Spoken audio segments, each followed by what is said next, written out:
Olá, irmãos, nós vamos estudar a lição de número 9, inferioridade e baixa estima.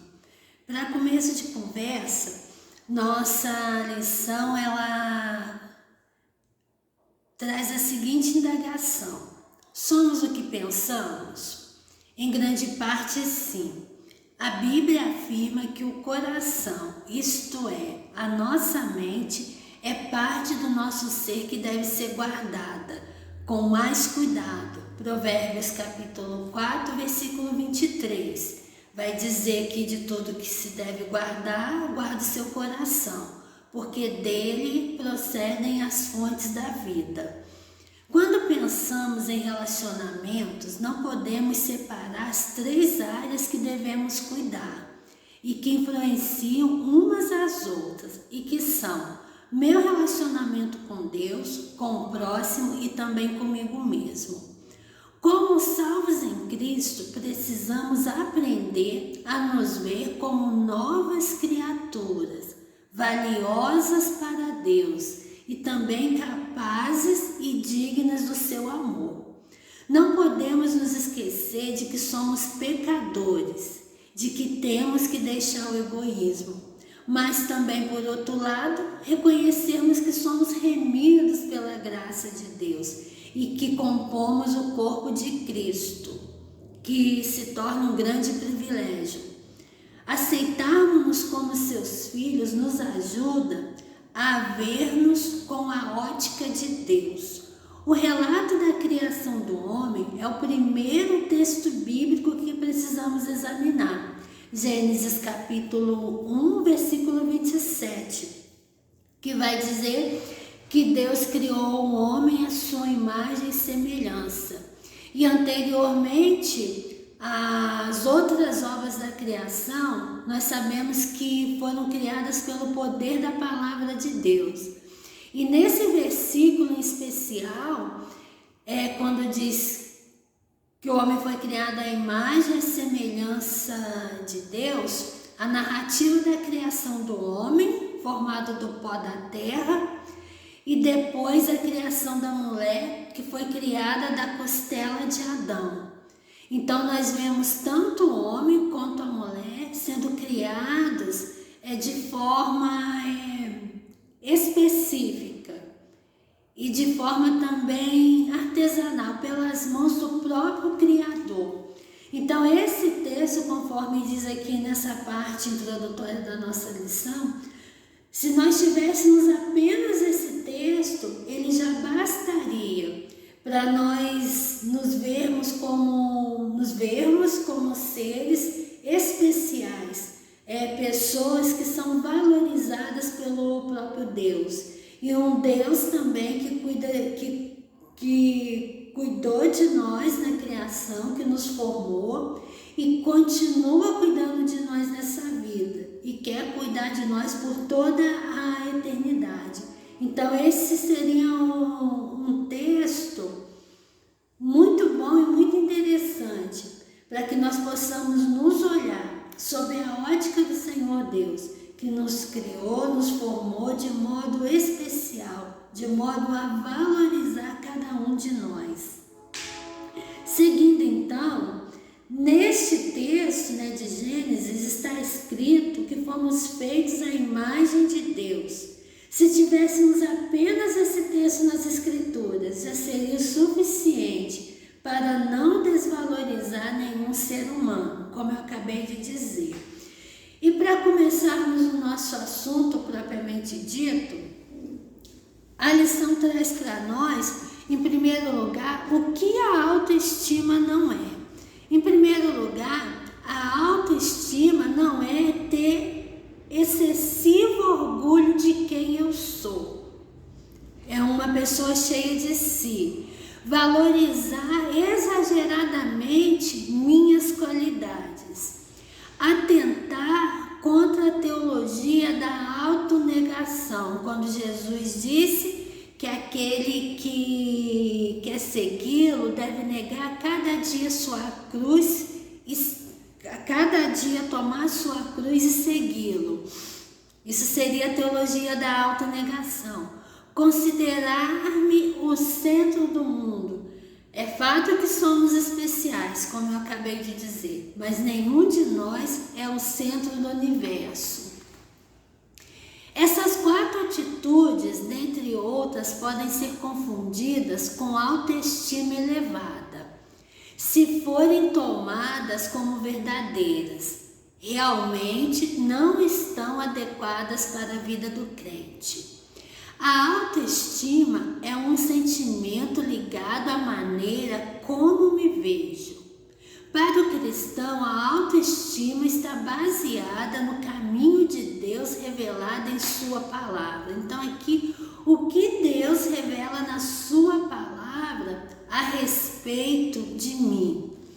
Segundo o dicionário, autoestima é a qualidade de quem se valoriza, se contenta com seu modo de ser e demonstra consequentemente confiança em seus atos e julgamentos. Um dos muitos textos que nós temos na lição de hoje é o capítulo 4 de Paulo aos Filipenses. No capítulo 4, versículo 13, Paulo ele vai dizer: posto todas as coisas naquele que me fortalece. Anteriormente, no versículo 12, Paulo ele vai dizer que ele havia aprendido o segredo do viver. Tá aqui, ó. Sei o que é passar por necessidade e sei o que é ter fartura. Aprendi o segredo de viver contente em toda e qualquer situação. Seja bem alimentado, seja com fome, tendo muito ou passando necessidade. Então, do ponto de vista bíblico, nós entendemos que a autoestima é um estado de contentamento.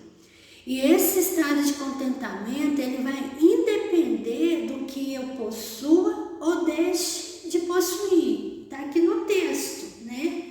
Paulo ele vai dizer, vou repetir mais uma vez, né? Sei o que é passar necessidade e sei o que é ter fartura. Aprendi o segredo de viver contente em toda e qualquer situação. Seja bem alimentado, seja com fome, tendo muito ou passando necessidade. Então esse texto ele vai nos ajudar muito a compreendermos o que é uma vida com uma pessoa que vive a vida com a sua autoestima elevada. Então é uma pessoa que, conforme o apóstolo Paulo ele diz no texto, uma pessoa que aprendeu o segredo do viver, de estar contente em toda e qualquer situação. Então a nossa autoestima, a nossa autoestima elevada, ela vai depender do nosso estado de contentamento, daquilo que nós já temos, não pensando naquilo que nós não temos, né? E também eu quero enfatizar que a autoestima, ela está ligada com práticas espirituais, que a gente também encontra nesse mesmo capítulo 4 de Paulo aos Filipenses. Aí nós podemos voltar lá no versículo 6, esse capítulo 4, que o Paulo ele vai dar um conselho. Não andem ansiosos por coisa alguma, mas em tudo, pela oração e súplicas, com ações de graças, apresentem seus pedidos a Deus. Então a nossa autoestima elevada, em primeiro lugar, ela vai começar com uma vida de contentamento. E é um contentamento que ele vem do alto céu de Deus, vem de Deus, não vem das coisas ao nosso redor, não vem das pessoas, mas é um estado de contentamento, independentemente do que eu esteja passando, do que eu possua ou deixe de possuir.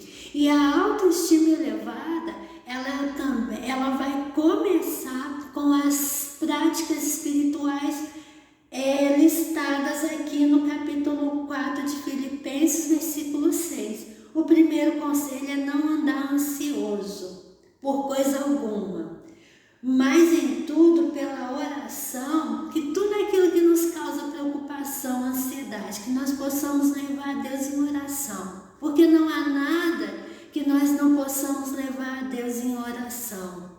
A Bíblia diz que Deus está atento à voz do nosso clamor, então não há nada que nós não possamos levar até Deus.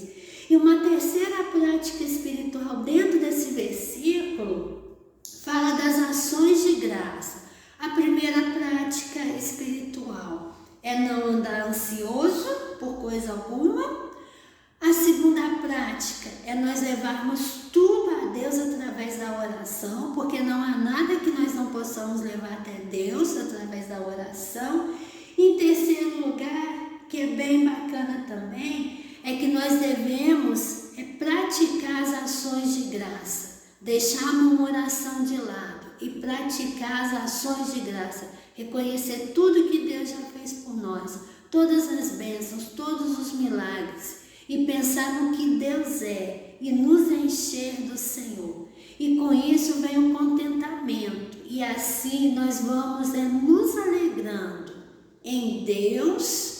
E nós vamos também percebendo que nós somos pessoas que temos fraquezas, fracassamos, erramos, mas nós fomos feitos à imagem e semelhança do Senhor. Portanto, nós somos pessoas dignas de ser valorizadas, dignas de ser amadas por Deus,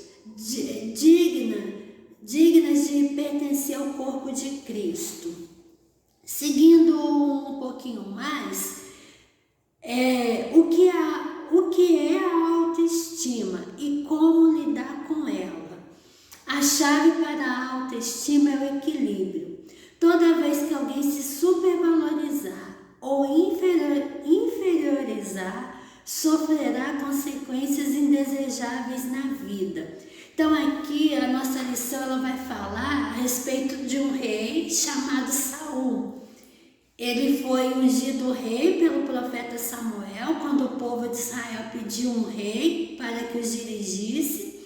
Então Deus escolheu esse homem chamado Saul a princípio. Está lá em primeiro livro do profeta Samuel, capítulo 9, os versículos do 15 a 20. Então Saul foi ungido rei.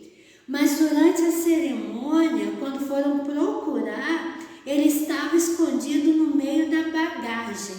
E ele não saiu sozinho. Ele precisou que alguém o tirasse de lá.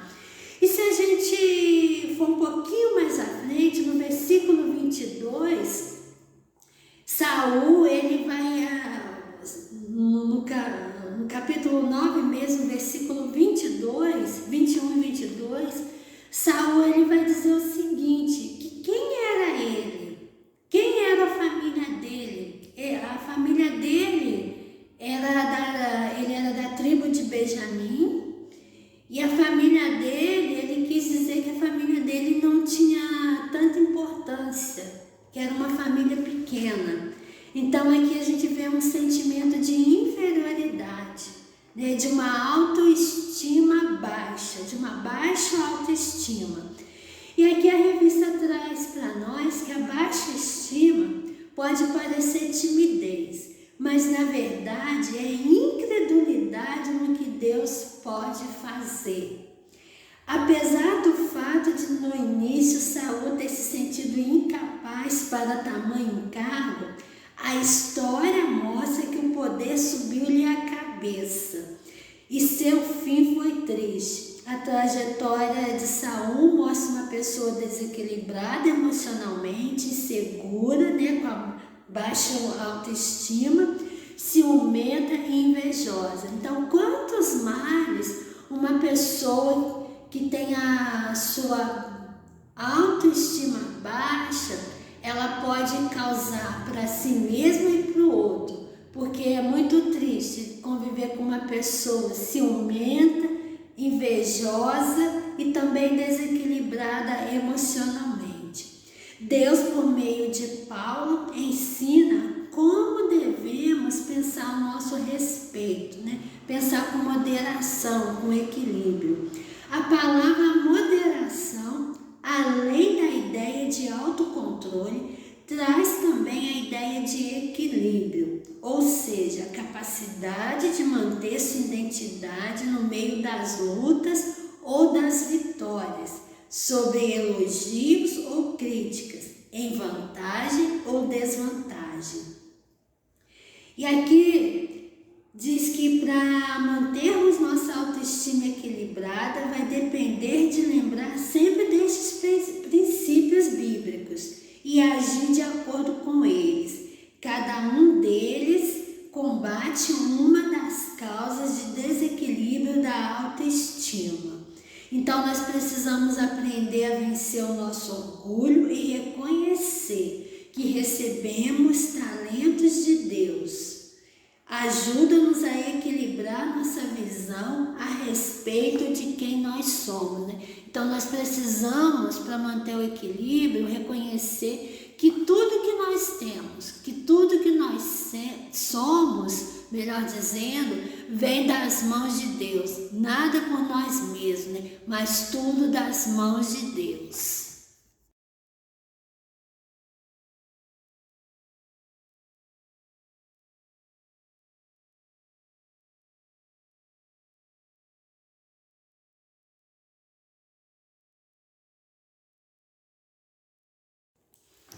Olá, irmãos, continuando com nosso estudo 9, inferioridade e baixo autoestima, nós vamos ver agora como desenvolver uma autoestima equilibrada. Então, nós temos aqui 9 passos ou 9 conselhos, como bem vocês quiserem.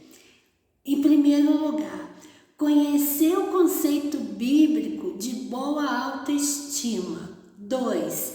Parar e fazer uma avaliação realista sobre si mesmo. 3. Reconhecer as reais virtudes e defeitos que possui. 4. Confessar os pecados e sentir-se perdoado por Deus. Muito importante essa. Traçar alvos realistas e rever prioridades. 6. Vencer o espírito excessivamente crítico e negativo. Boa também. Respeitar, reconhecer e elogiar as pessoas.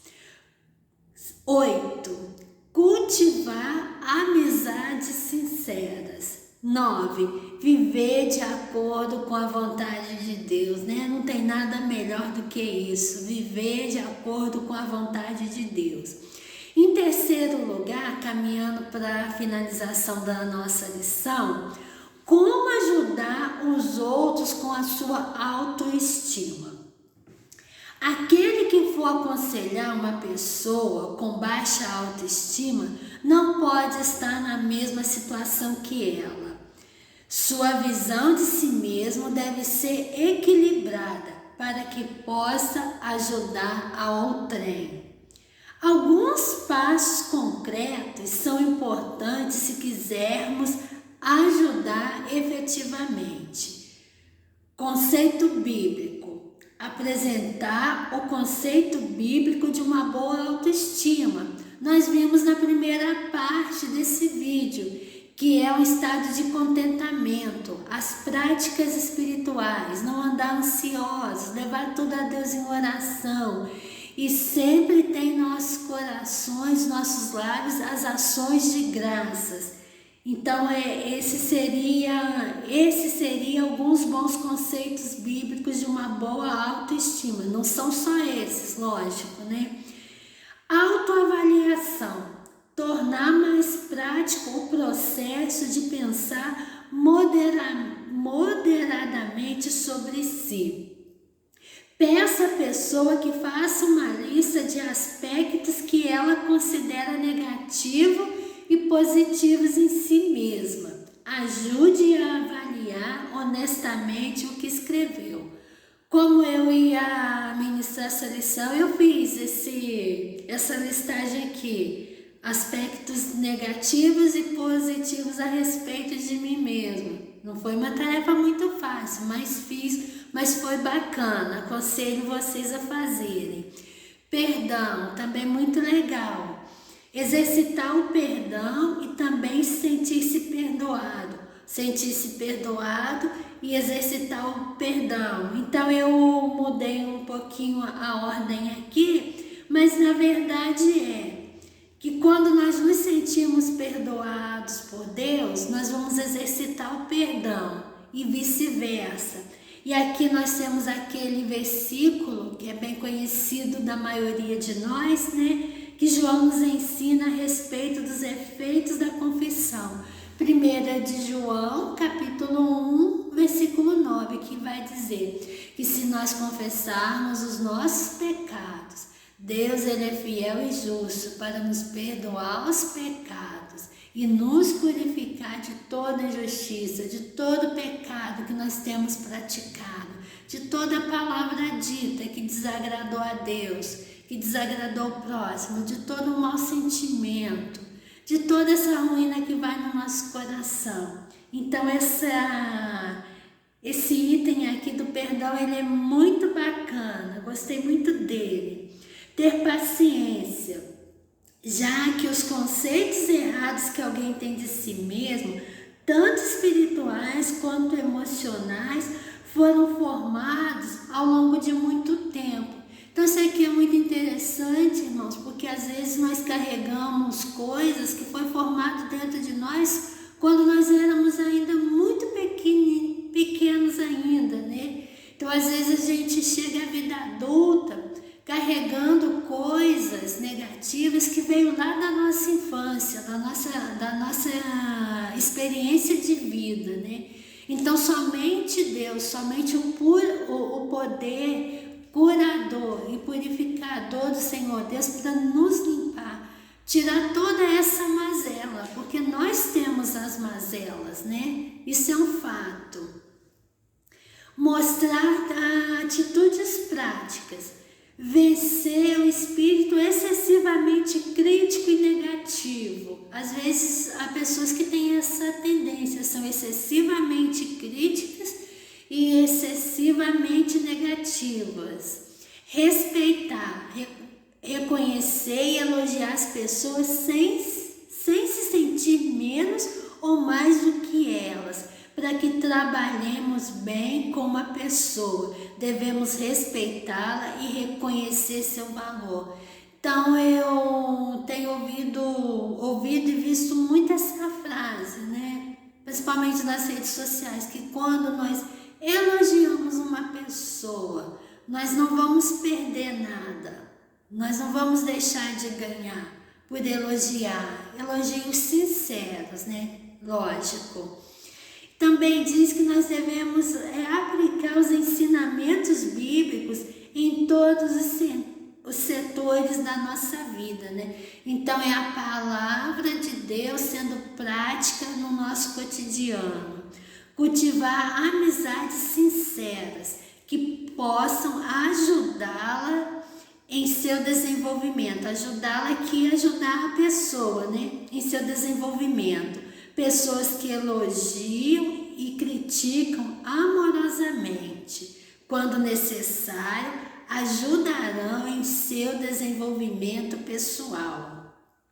Agir como pais, professores e líderes de acordo com a palavra de Deus, sendo companheiros e guias daqueles que lhes foram confiados como discípulos.